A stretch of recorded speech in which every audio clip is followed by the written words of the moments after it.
بسم اللہ الرحمن الرحیم۔ حضرت زین العابدین رضی اللہ تعالیٰ عنہ یہ امام حسین رضی اللہ تعالیٰ عنہ کے بیٹے تھے اور یہ بھی کربلا کے اندر موجود تھے۔ ان کو ہلکے سے زخم آئے تھے، باقی اللہ تعالیٰ نے ان کو زندہ بچا لیا تھا،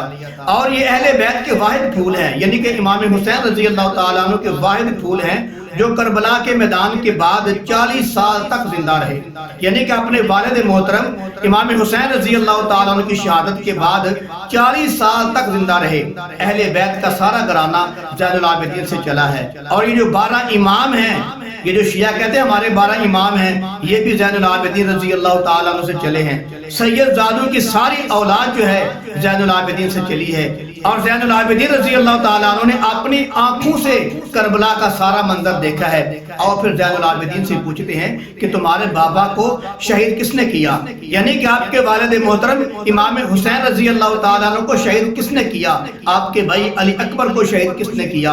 آپ کے بھائی علی اصغر کو شہید کس نے کیا، آپ کے خاندان پر تلوار کس نے چلائی، آپ کے خاندان پر نیزے اور تیر کس نے چلائے۔ امام زین العابدین رضی اللہ تعالیٰ عنہ جب کربلا سے واپس آئے، کوفے میں پہنچے تو کوفے میں کھڑے ہو کر امام زین العابدین رضی اللہ تعالیٰ عنہ نے خطبہ دیا۔ کیا فرمایا؟ فرمایا او کوفیو، تم سے بڑا پوری دنیا میں ذلیل کوئی نہیں ہے، تم نے خود ہی ہمیں بلایا ہے، خود ہی خط لکھے ہیں اور خود ہی بلا کر ہمارے مردوں کو اور ہماری عورتوں کو شہید کیا ہے۔ پھر فرمایا کوفیو تم جہنمی ہو،